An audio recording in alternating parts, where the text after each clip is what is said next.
Hey, and welcome into the Big Ten Huddle, where I'm your host, JR. We are presented and brought to you by FanDuel, and I'm on my own for this episode, and I appreciate you tuning in and being a part of the Big Ten Huddle for this episode, and hopefully every single episode. Seriously, we hardly ever take a day off here. Love talking Big Ten basketball, Big Ten football, and we're actually going to be talking about both in this episode as we got some conference realignment talk, a little bit of football, kind of business, TV, ESPN talk, and then going to end it off with a head coach in the Big Ten that might be tanking his job right now. I'll let you decide who that is. Yeah, you can see it there on the graphic here. So if you like the Big Ten Huddle, please do hit the like and subscribe buttons, and be sure to comment your thoughts here on YouTube and give us a 5-star rating and review on any podcast platform that you are listening on. And remember, when you comment, you get or give a 5-star rating on a video on this channel, any video that it is. It can be this one, can be any of the ones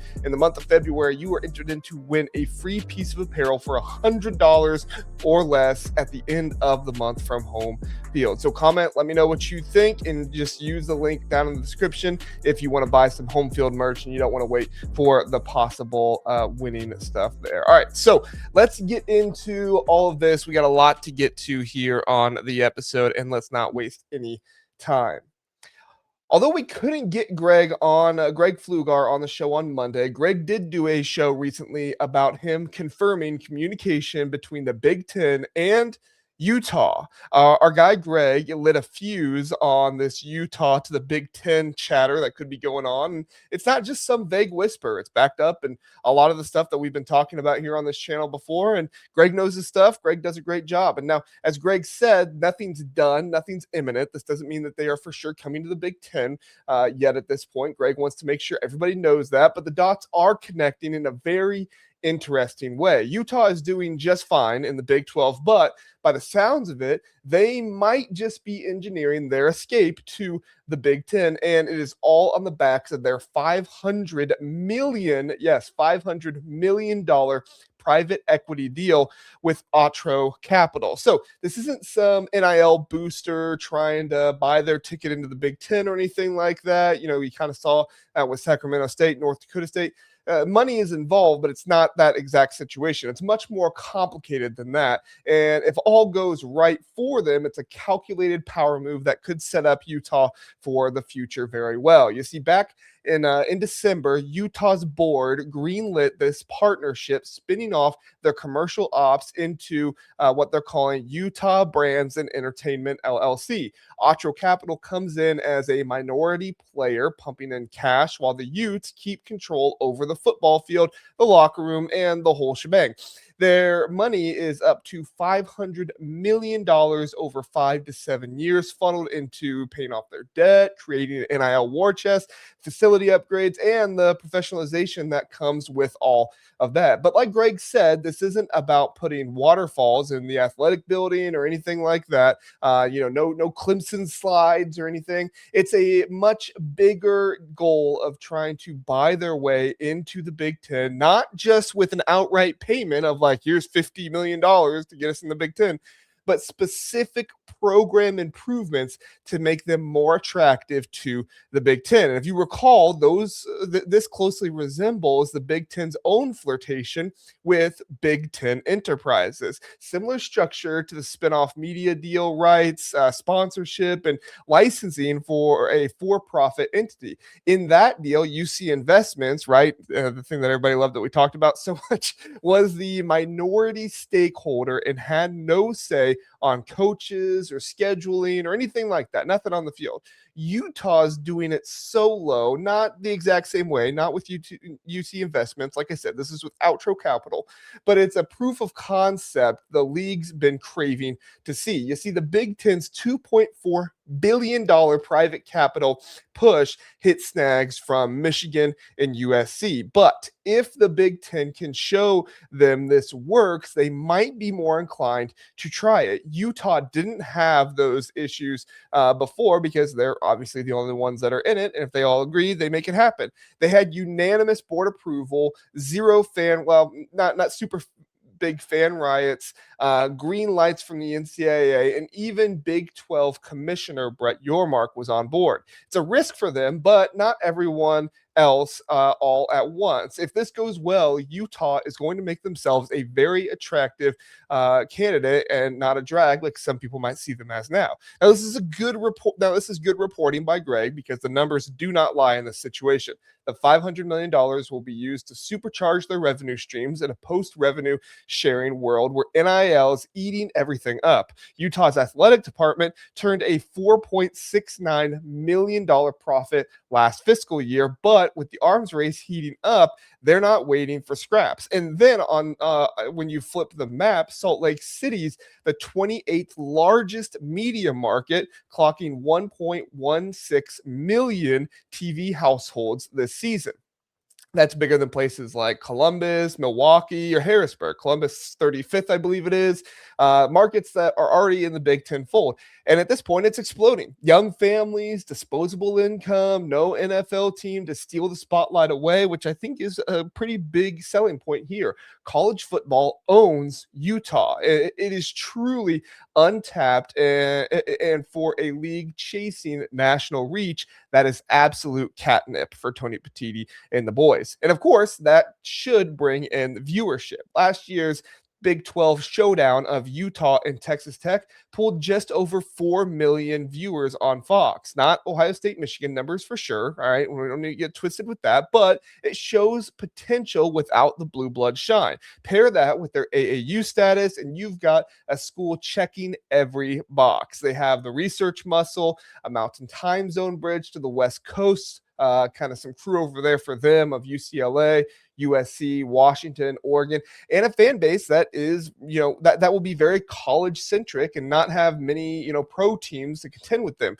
or anything like that. I think what we're seeing here is that this private equity play is Utah's version of a pay to play without the optics of a straight buy-in. They're modeling their ops after the pros, jersey patches, which I know everybody loves, premium experiences, data-driven sponsorships, all that stuff, because the Big Ten is already there as well. Now, I'm not saying I like it, okay? Don't get this confused. It's like JR wants big private equity now or anything like that. But I am just telling you, if this goes well and it doesn't diminish the sport, the school, the brand, we will need to wait and see what happens. But it could be Utah's ticket to get into the Big Ten. Fortunately, it sounds like the Big Ten is in wait and see mode at this point too. It's aggressive, but it's the type of thing programs need to do in order to avoid getting left in the dust. And Greg's absolutely right when he talked about motivation's the new currency. Schools like SMU shelled out over $200 million in effective buyouts and concessions to crash the ACC party back in 2024. Memphis dangled similar cash to the Big 12, but they weren't able to get in. And we just saw North Dakota State and Sacramento State pay to get into the pay to get out of the FCS into conferences, albeit at a much cheaper cost, but still paid big money to get there. But Utah to the Big Ten would be like those situations on steroids. But it's not a dollar amount. It's an experience. It's a proof of concept. The real value for the Big Ten is not so much a dollar amount, because the Big Ten already has all the dollars. They have all the dollars they could want, they could need. They're fine with their money. It's someone risking themselves to show they have the knowledge, they have the ability to not just be another media market, but to be a contributor to the conference, which is more valuable today than it was years ago. They're ahead of the curve. Georgia Tech and Virginia, they're still talking, according to, some people out there that are talking about this stuff. I think Greg even mentioned those two. There's some Duke whispers and stuff like that, but Utah is executing at this point, and Utah would add to the competitiveness to the conference as well. Utah's national title odds sit at plus 8,000 on FanDuel right now, which is higher than teams like Washington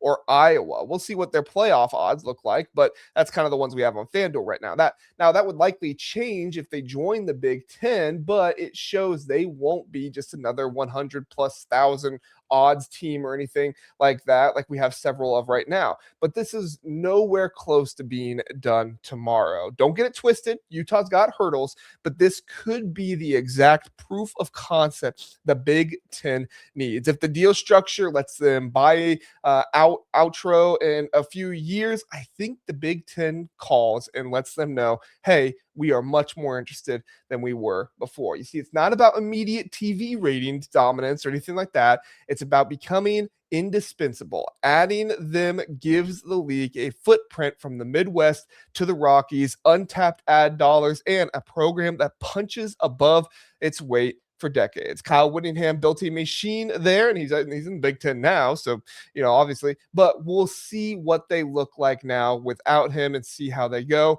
I don't think performance is going to be a huge deal, but it should be an indicator of what might be going on behind the scenes. They need to stay relevant so the haves don't see them as just another one of the have-nots.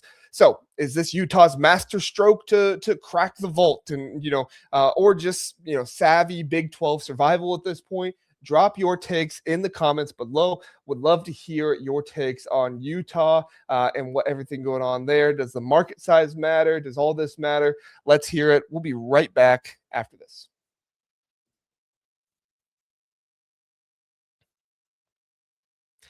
I've been digging into this whole 2014 playoff push from the Big Ten.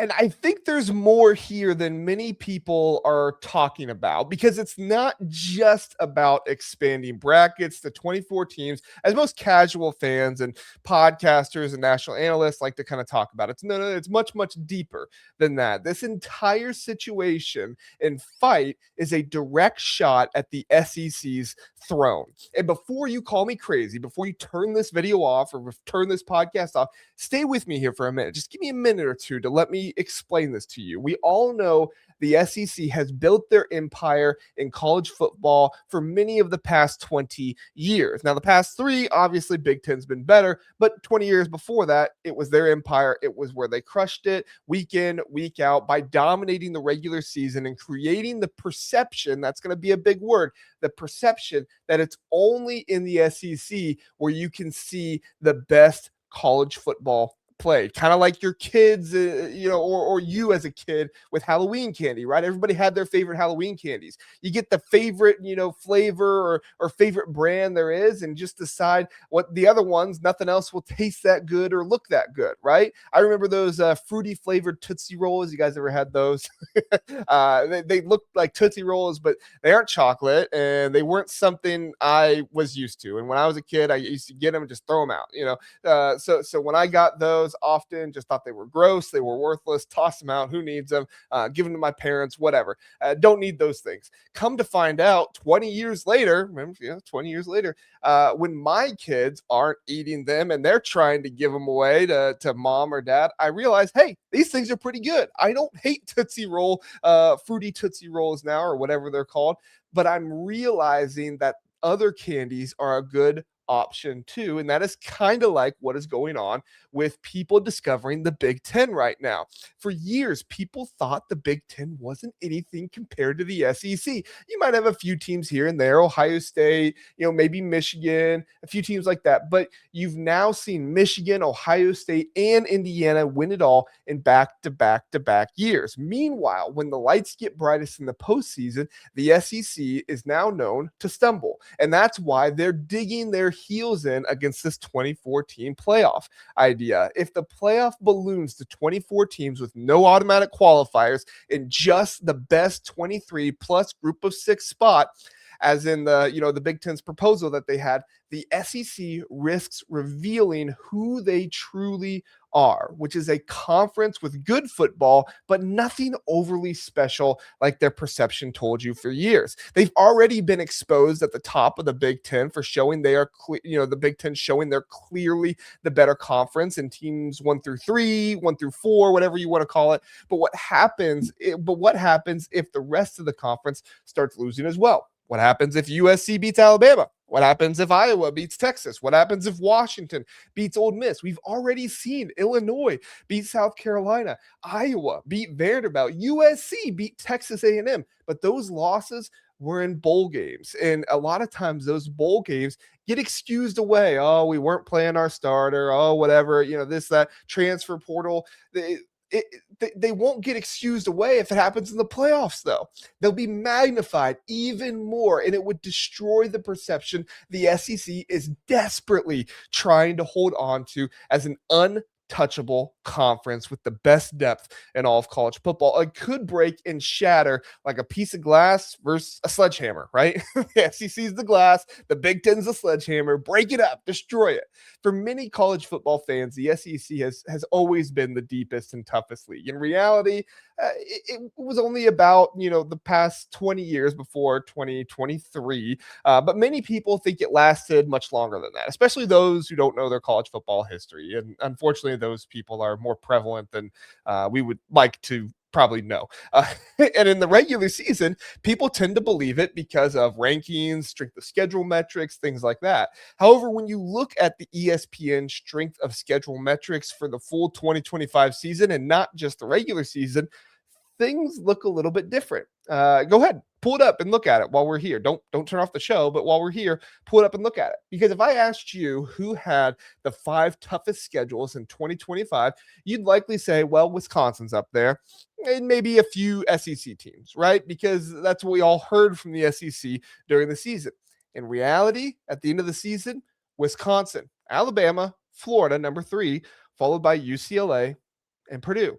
3 Big Ten and 2 SEC. And if you expand that out to top 25 to show it's not just the top 5, I didn't just cherry pick a number here. If you expand that out to top 25, you've got 11 Big Ten and 11 SEC. They've got the perception in the preseason and the regular season, but when it comes to the end of the season, that perception fades. But unfortunately, that's not when people can do much with it. The talent, the recruiting halls, the media schemes, they only last so long. When it comes to the postseason, it's a big oof, right? In the 2025 Bowls, the SEC went an abysmal 4-10, less than 30% winning percentage, while the Big Ten rolled to 11-5. The SEC will tell you it doesn't mean anything, but truly, it's not the whole truth, right? It's not everything, but it's also not a fluke. And when you combine that with what the Big Ten has done in the playoffs, over the last 3 years, the Big Ten teams have won the college football playoff national title each time. Michigan 2023, Ohio State in 2024, and Indiana in 2025. The SEC, well, they've been one and done pretty often. Their top program in Georgia hasn't won a single playoff game, and the playoff games they won last year were either against Group of 5 or other SEC teams. The Big Ten is 4-0 against the SEC in the 12-team playoff era. The numbers don't lie. These aren't just feel-good stories. They're hard evidence that the postseason is where the SEC's grip is loosening on college football. And here's where it gets juicy, all right? I promise we talk about ESPN. The media is starting to shift. ESPN, who you would think would be all in on the SEC, given their massive TV deal, is out. It was the media group that was chosen to outline why the 24-team format makes sense. In their piece, by Pete Thamel, they highlight how it adds on-campus games, cuts down on those artificial conference title risks, like Indiana. If Fernando Mendoza could have possibly gotten hurt in that Ohio State game, especially with that big hit at the beginning, and it keeps the season buzzing longer. They pointed this out all in the Pete Thamel article. No more long layoffs killing momentum. Instead, mid-December starts with buys for the top 8. ESPN didn't have to do that. They didn't have to write an entire article about why the Big Ten proposal made sense or makes sense. And then you have Andy Staples over at On3, who, let's be honest, he can't go back on his word at this point. He's supported, the 12-team playoff this entire time, but he did write a column outlining what the Big Ten is doing. And in certain parts of it, he absolutely nailed it. He calls the Big Ten's proposal, quote, aimed directly at the SEC, end quote, because it flips the script on depth. The SEC used to bully everyone and take their lunch money, steal it away, and take your fruit with it or whatever it was, with only 8 conference games to boost their positive public perception. But now the Big Ten is pushing the 23 plus 1 at 2014 playoff model. It's like the upstart challenger forcing the champ into a marathon instead of a sprint. Remember last offseason, the rant was all about the SEC dominating if they stuck to 8 games, but they conceded to 9 games for the ESPN cash, thinking it'd lock in that 5 plus 11. But the Big Ten is too smart for that, quite frankly. You might call it shady. Maybe it is a shady move,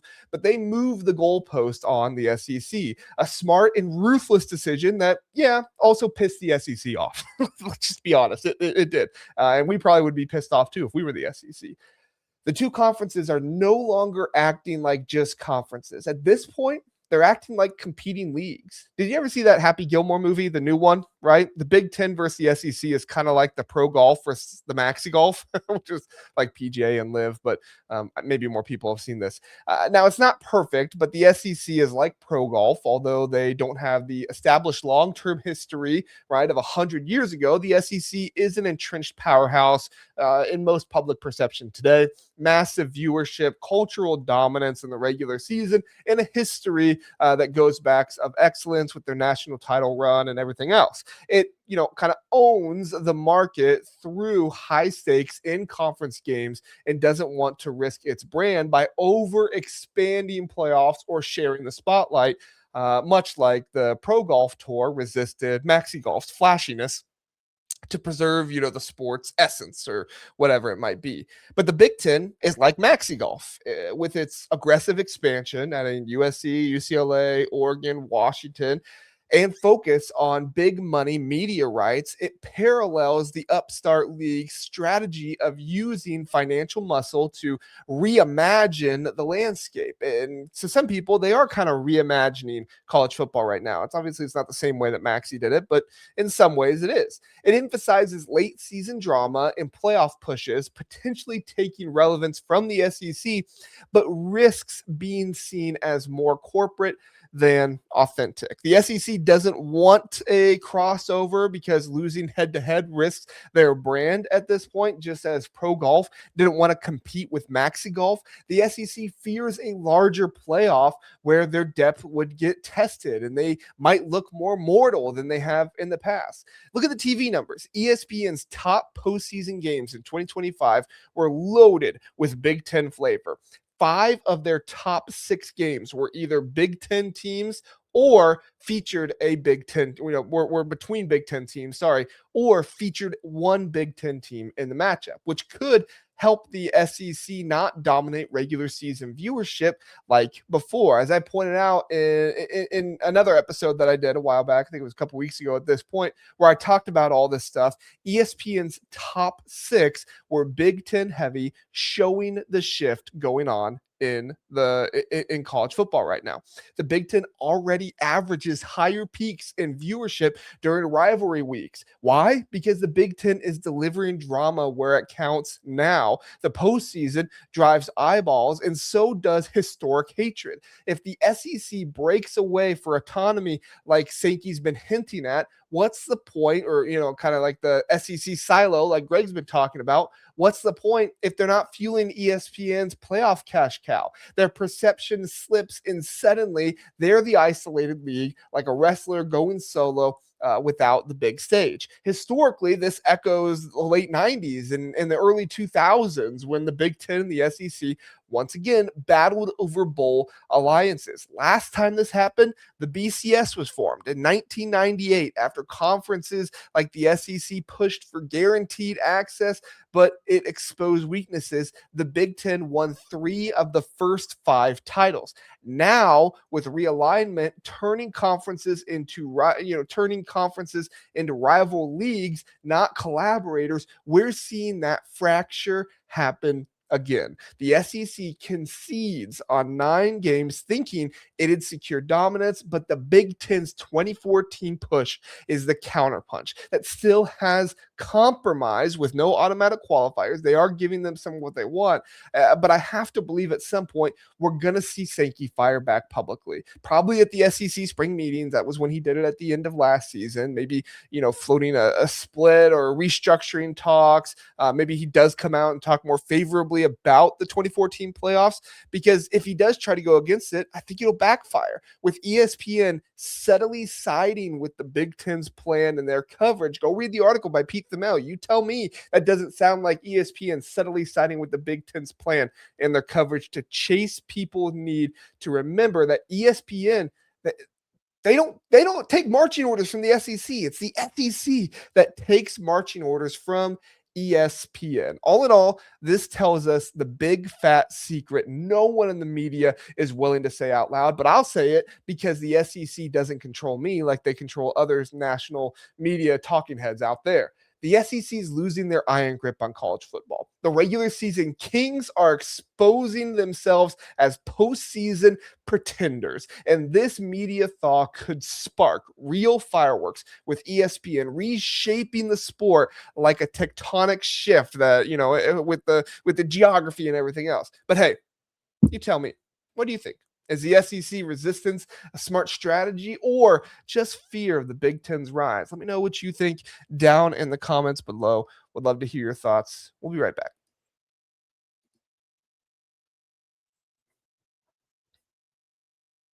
Oh, this Mick Cronin situation at UCLA.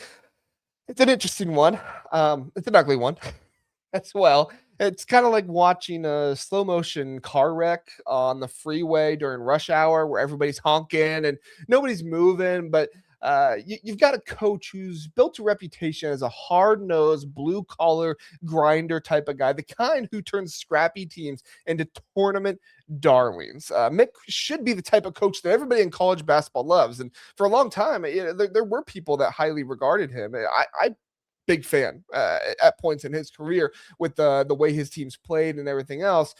But he's taking it too far. And people are accusing him of short man syndrome and everything else because he's yelling at his own players, snapping at reporters like a guy who's, just done with the whole damn thing. And yeah, the whispers are getting louder. Is Cronin taking a page from the NBA? Is he tanking on purpose, trying to force UCLA's hand into firing him, cashing in on that massive buyout while he rides off into the sunset?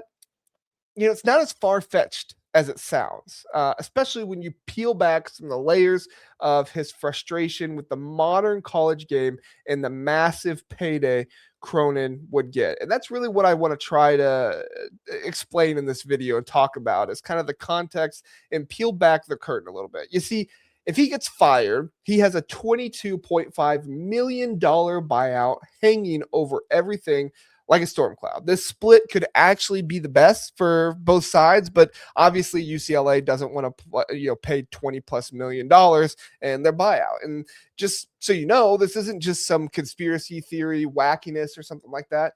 It's rooted in the past. It's rooted in history. It's rooted in numbers and the cold, hard reality of Big Ten ball right now, and the cold, hard reality of where Mick Cronin fits in college football right now. Look, let's rewind the tape on Cronin's UCLA tenure to understand how we got here. He arrives in 2019 after a solid run at Cincinnati, where he turned the Bearcats, not even just solid run. I mean, turned the Bearcats into a consistent top 25 program, 9 straight NCAA appearances at UCLA. He hits the ground running. Final Four in 2021, Sweet 16s in 2022, 2023, all while preaching defense, toughness, loyalty, and a program that's synonymous with the Wooden era glory, right? I mean, that is what you want in a program that's known for John Wooden.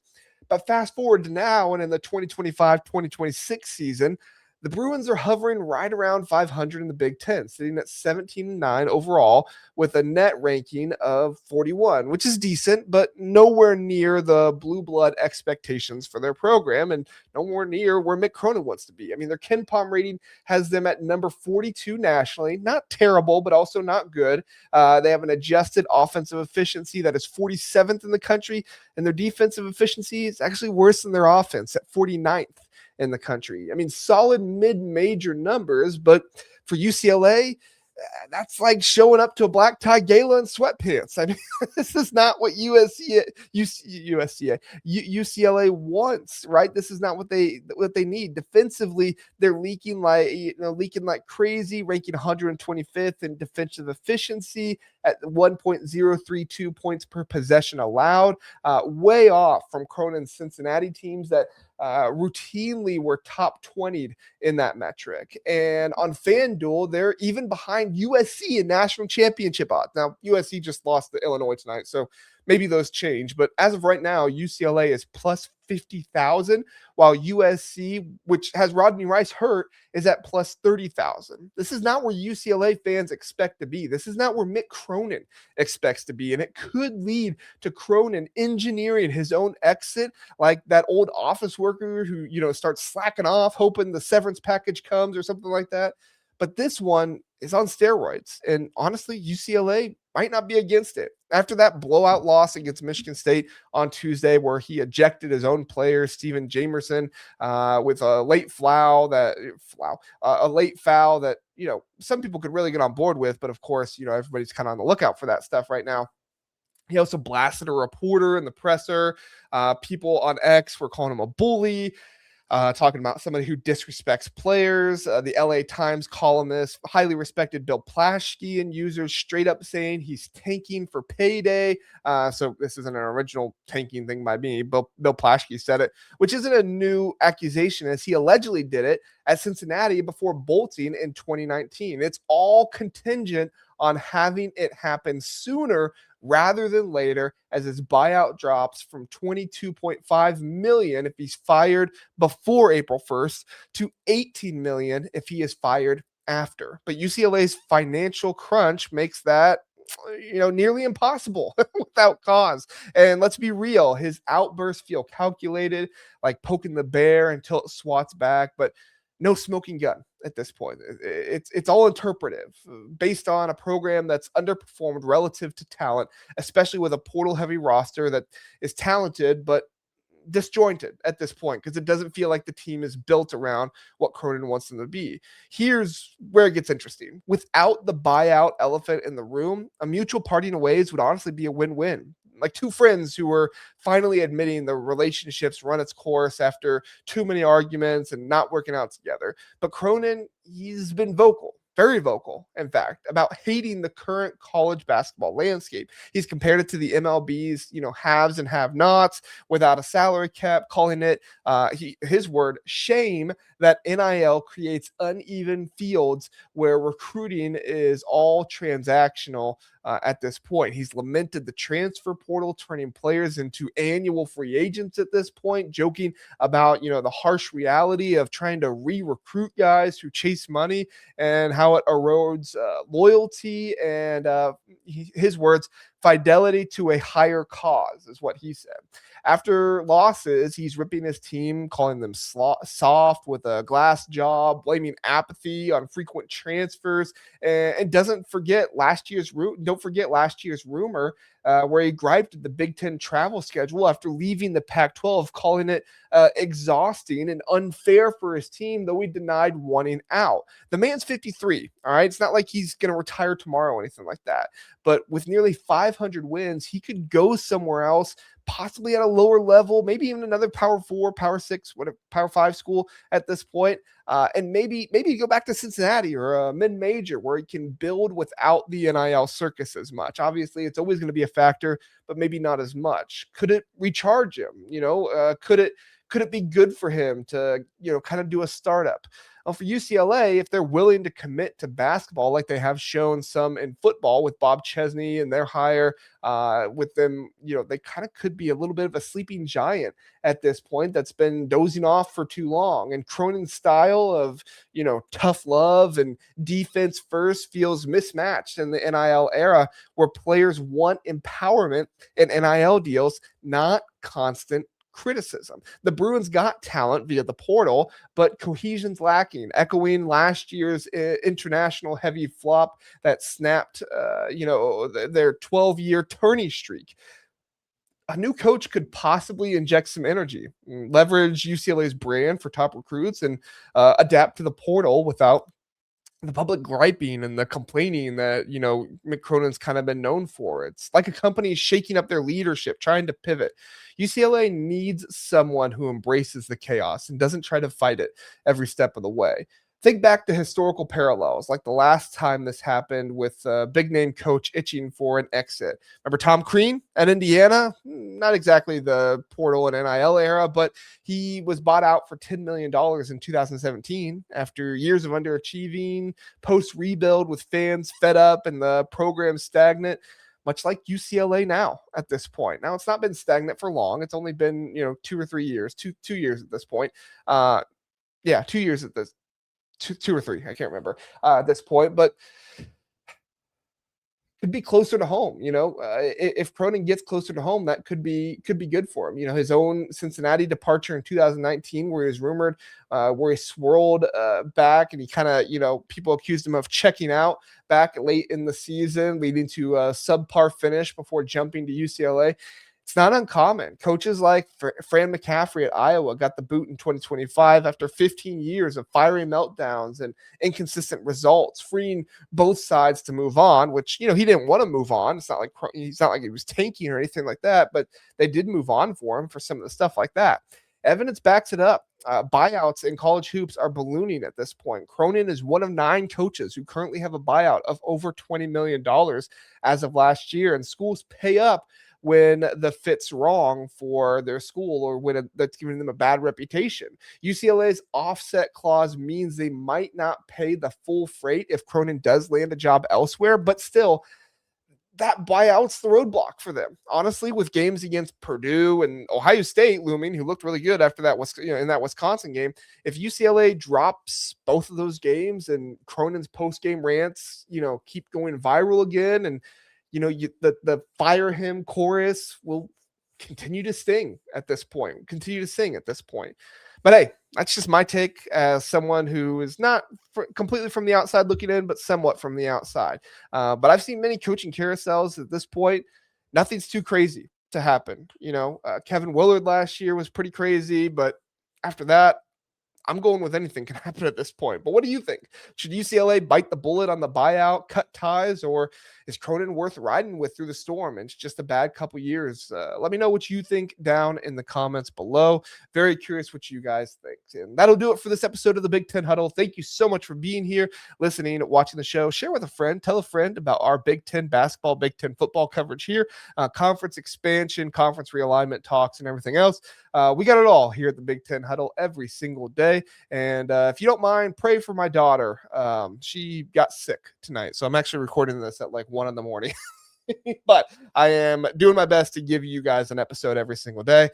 So cleaned up some puke earlier, which is probably TMI at this point. If you're still listening to podcasts, you probably turned it off. But just if you don't mind, pray for her and help her to feel better. Thoughts and prayers would be greatly appreciated at this point. She's only 4, so not fun to deal with. Not fun for mom to deal with, who's been dealing with it while I've been in here recording. So props to mom, and hope the best for little Lottie. So thanks, everybody. Appreciate it. Have a good one.